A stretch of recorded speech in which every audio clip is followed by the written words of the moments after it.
parents have little or no responsibility for the actions of their children. If we are serious about addressing gun violence, then we need to first get serious about bringing the paddle and prayer back to our public schools. In today's America, we have 18.6 million fatherless kids, more than any nation on earth. And we all know that kids are 20 times more likely to have a run-in with law enforcement if they're fatherless. We do not even teach the 10 Commandments in our public schools anymore, much less hold our children accountable to them.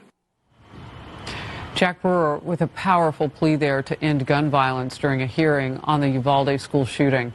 He's calling for more action in public schools, as you heard, urging leaders to bring prayer back into the classroom to help mitigate a crisis of violence among young people. Jack Brewer, founder of the Jack Brewer Foundation and commissioner on the social status of black men and boys, is with me in focus in person. Good to see you. First of all, we were talking off camera about an unreal situation inside that hearing room. What was that like? What was the response? You know, as a man of God, it was dark to hear my message received and responded to by Congressman Ralph Nader and others as idiocy. Everything I was saying was right from Scripture. I prayed before I sat down, and I was there with love in my heart, really trying to plead to the American people to start understanding what's going on in so many of our underserved communities. You know, and I asked everyone there, they're there for crime. It's the Judicial Committee. How many of them have actually been inside the prisons, actually talking to those that are pulling the trigger? How many times have they gone into the inner city communities where kids are faced with carrying illegal guns in those type of environments? And none of them answered me.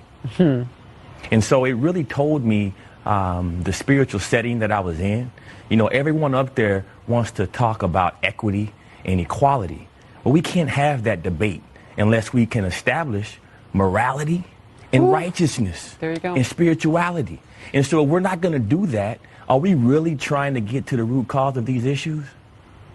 You know, let me ask this, because what you called for, the paddle and prayer, those were the words that got picked up on. We'll start with the prayer part of it and the spirituality. There is a pushback in this country, and I feel it. I just wrote a bestseller on faith, and I couldn't have seen that happen. God made that happen. The Lord did. But what I've realized is when Gallup and Pew Research look at how less faithful we are and how much we don't believe in God and our actions that are coming because of that, it's understandable that you would have gotten pushback in that very place. But they're not taking in the information that you're bringing. They're stuck on that word prayer. Exactly. They're stuck on prayer, and they're denying the statistics. If you want to get away from the spirituality and talk about statistics, you'll see that fatherless homes are going to increase our prison population. You'll see that fatherless homes are going to create more mass shootings, not less. And so 82% of mass shooters are fatherless. So if you don't want to talk about spirituality, you don't want to talk about bringing families together, and you want to talk about staying to the data, like so many on the left want to talk about all the time, then you would say that spirituality works. Look at the reading and math proficiency levels of kids that go to Christian schools. It is through the roof higher, probably 50–60% higher than inner city schools. If you go into the prisons where I teach every week, you go into the prisons and you see those inmates that have taken Christian rehabilitation programs. Most of them get out of prison and they never go back. And so let's look at the data. The data will show you the truth. And I appreciate that from you, because I know how often you go to visit these young men and women. I mean, I've seen on your Instagram, you're with everybody. It's not just men committing crimes.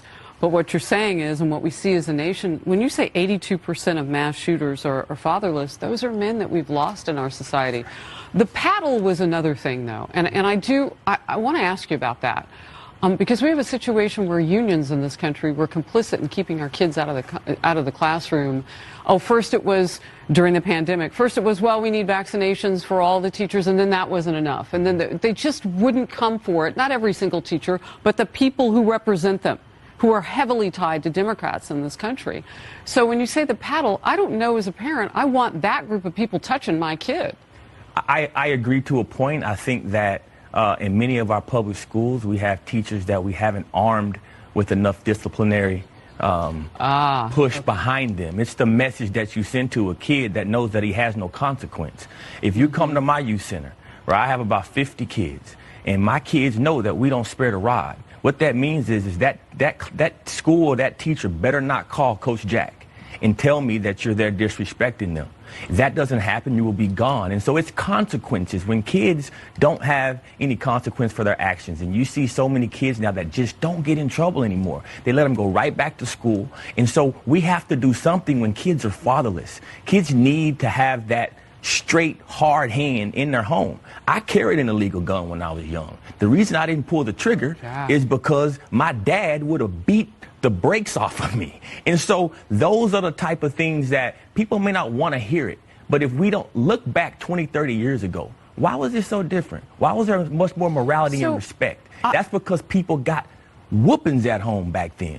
I do want to ask this because I know that you'll get pushback on meeting violence with violence. And then talking about prayer too. What is it that you want to see Congress do at this point? Because again, some in this country, I'm part of it, I don't know that the teachers who were making the decisions through their unions to sit home are the people who are necessarily going to make good decisions when it comes to discipline for the kids, which is part of the reason why we've gotten to where we are now. I'm sure you've seen the videos from over the weekend. Lawrence Jones covered this, where kids were getting out of control and threatening teachers and throwing punches. Well, see, those type of decisions are made from an administrative perspective. Usually when you go into a school, the principals, the vice principals, and those individuals are the overachievers from the teacher population. Most of those people are really good people. I can take you to some inner city schools where if you get to the point of a principal, you've earned your stripes. All I'm saying is let's give some authority to these people that you're asking to take care of everyone else's problems. Parents don't have any responsibility anymore. Their kids can go out and steal and destroy a community, and the parents never have to be before a judge facing anything. I think that's wrong. Wow, that is powerful. And the way that you describe that hearing on Congress is dark spiritually, is just something for all of us to think about. Jack Brewer, thank you so much. God bless you for what you do. Thank you.